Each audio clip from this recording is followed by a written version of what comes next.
کہ یہ تو بیسکلی ایک میسنجر ہے جو کہ کوئی ڈیل کے آفر لے کے آتا ہے.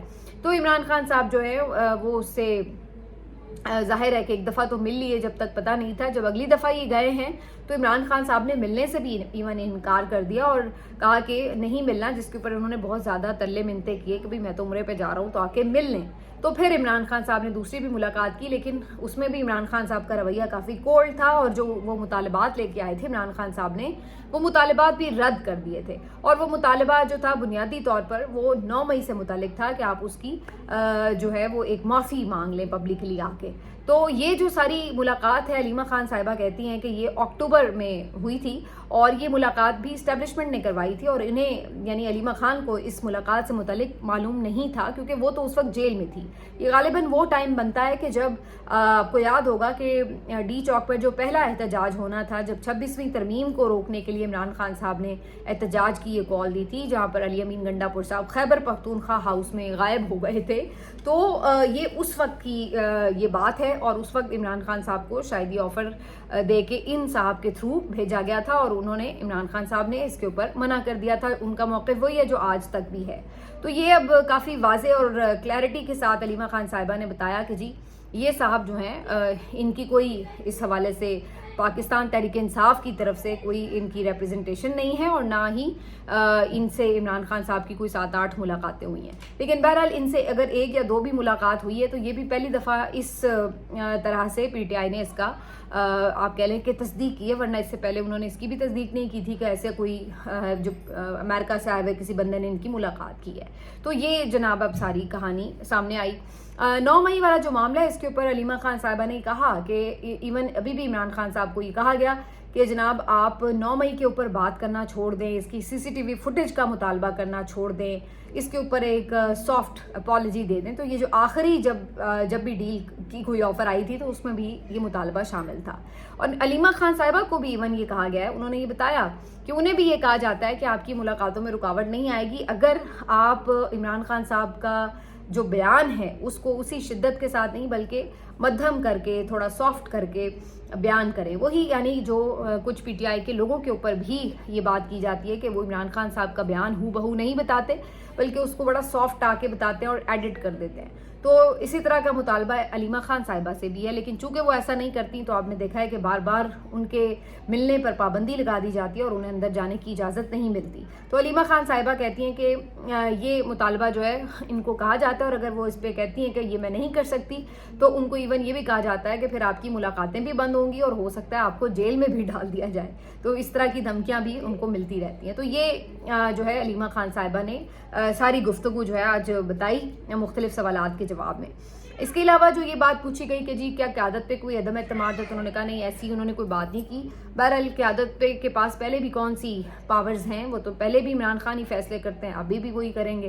تو عمران خان صاحب کے علاوہ آپ کو پتہ علیمہ خان صاحبہ کی کوئی خاص اتنی بیرسٹر گوہر کو اہمیت نہیں دیتی, ان کو خاطر میں نہیں لاتی. ویسے یہ خبریں کچھ آج رپورٹرز نے رپورٹ کی ہیں کہ عمران خان صاحب بیرسٹر گوہر سے مطمئن نہیں تھے, اور انہوں نے ایون یہاں تک کہا کہ ان کو ریموو کیا جانا چاہیے. اس پہ پھر یہ بات بھی ہوئی کہ لیگلی شاید اس کے کمپلیکیشنز ہوں گے, لیکن بہرحال اس ٹویٹ کی یا اس خبر کی تصدیق جو ہے ابھی میں نہیں کر سکی, لیکن یہ گفتگو کچھ رپورٹرز نے رپورٹ کی ضرور ہے. تو یہ جناب ساری گفتگو تھی. دوسری طرف بشرا بی بی صاحبہ کے حوالے سے بھی یہ خبریں آئی ہیں کہ آج انہوں نے پھر سے یہ بتایا ہے عدالت میں, اور باقی جو وہاں پر لوگ موجود تھے ان کو بھی, کہ ان کے ساتھ ایک دفعہ پھر بہت ناروا سلوک کیا جا رہا ہے, اور ان کو کھانا اچھا نہیں فراہم کیا جاتا, ان کے جو سیل ہے اس کی صفائی کا انتظام ٹھیک نہیں بلکہ اس میں کیڑے مکوڑے چلتے ہیں اور انہیں جان بوجھ کے تکلیف دی جاتی ہے. تو یہ تمام باتیں انہوں نے ایک دفعہ پھر سے بتائی ہیں. وہ پہلے بھی کافی شکایت کر چکی ہیں کہ ان کے جو سیل کے حالات ہیں وہ اچھے نہیں ہیں. تو اب یہ پتہ نہیں کیا معاملہ ہے, لیکن جو پی ٹی آئی کے وکلاء ہیں انہوں نے لاسٹ ٹائم تو اس معاملے کے اوپر عدالت میں اطمینان کا اظہار کیا تھا, لیکن بشرا بی بی کی طرف سے کافی اس کے اوپر کمپلینس جو ہیں وہ آتی رہتی ہیں. تو انہوں نے ابھی لیٹسٹ بھی کمپلینس کی ہیں. دوسری طرف یاسمین راشد صاحبہ کی بھی جو ضمانت کی سماعت تھی اس کے اوپر پھر سے وہی ایک جواب کے ریکارڈ نہیں ہے, اور سماعت نہیں ہوئی، آگے بڑھی، نہ ضمانت ملی.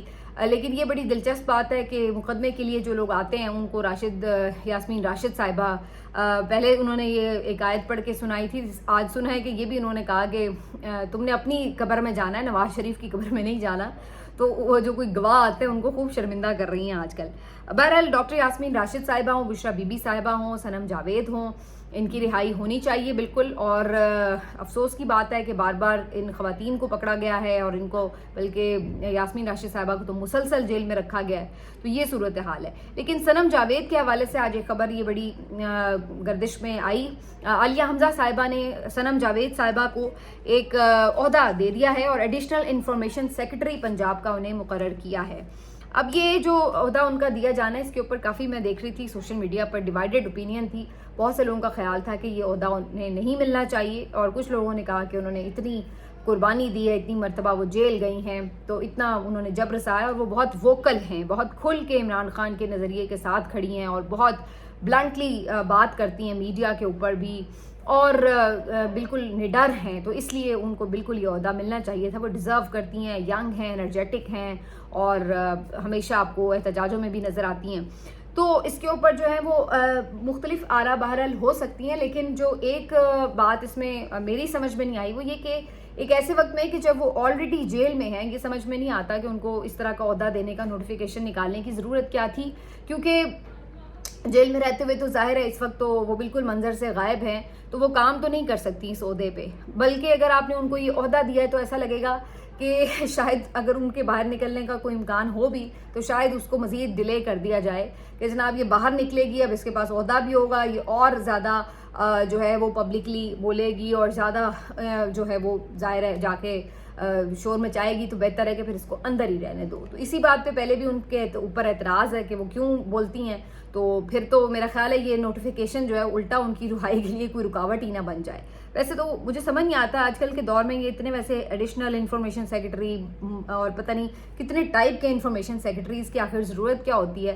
اب تو وہ روایتی میڈیا بھی نہیں ہے، ہر بندے کے پاس سوشل میڈیا ہے، ہر بندہ اپنی بات، اپنا میسج، ہر چیز، پارٹی کے پلیٹ فارم، سب کچھ اسی کے تھرو ہو جاتا ہے. تو یہ آفیشیلی اس طرح کے عہدے کی ضرورت کیا ہے؟ ویسے مجھے تو ابھی تک اس بات کی زیادہ ڈیٹیلز سمجھ میں نہیں آتی. لیکن بہرحال کچھ لوگوں کا خیال ہے کہ جی حماد اظہر گروپ کو سائڈ لائن کر کے تو یہ والا جو گروپ ہے اب یہ اپنے بندے لگا رہا ہے، تو یہ جو ان کی پارٹی کی اپنی ایک ٹسل ہے وہ شروع ہوئی ہے.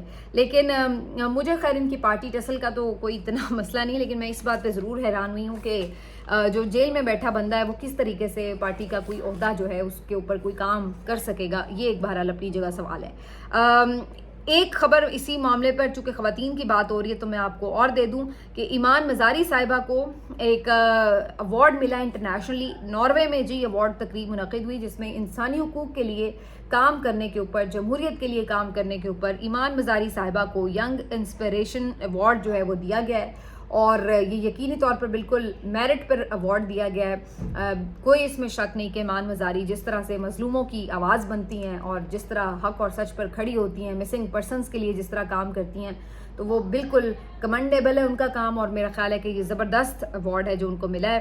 تو ہم سب ہماری طرف سے بھی اور باقی بھی لوگ بہت زیادہ ان کو جو ہے وہ مبارکباد دے رہے ہیں. اب آ جاتے ہیں جی اس بات کے اوپر کہ جو صدام ترین ہیں ان کے حوالے سے کیا خبر آئی ہے. تو صدام خان ترین آپ کو پتہ ینگ لیڈر ہیں بلوچستان سے، اور اگر اس میں کہا جائے ان کی نیشنل اسمبلی کی سیٹ کی بات کی جائے تو 45 فارم پہ تو وہ MNA بھی ہوتے، لیکن انہیں بھی ہروا دیا گیا تھا ہرنائی سے. تو صدام خان ترین آپ کو نظر آتا ہے کہ بہت ہی دبنگ قسم کے ان کے ینگ نوجوان ہیں جو کہ ہر وقت آپ کو پروٹیسٹ میں بھی نظر آتے ہیں، بات بھی بہت دھڑلے سے کرتے ہیں، اور جہاں بہت سے لوگ نام لینے سے گھبراتے ہیں تو صدام خان ترین بہت فرنٹ فٹ پر آ کر بات کر رہے ہوتے ہیں. جیل بھی کئی مرتبہ جا چکے ہیں، اور آج ان کا کافی خوفناک قسم کا ٹویٹ بھی سامنے آیا ہے، اور وہ یہ کہہ رہے ہیں کہ ان کے ڈیتھ وارنٹ جاری کر دیے گئے ہیں، ان کو مارنے کے احکامات جاری کر دیے گئے ہیں. صدام خان ترین کہہ رہے ہیں، ساتھ ہی انہوں نے کہا کہ جو زندگی اور موت ہے وہ اللہ کے ہاتھ میں ہے، ہم اپنے مقصد سے پیچھے تو نہیں ہٹیں گے.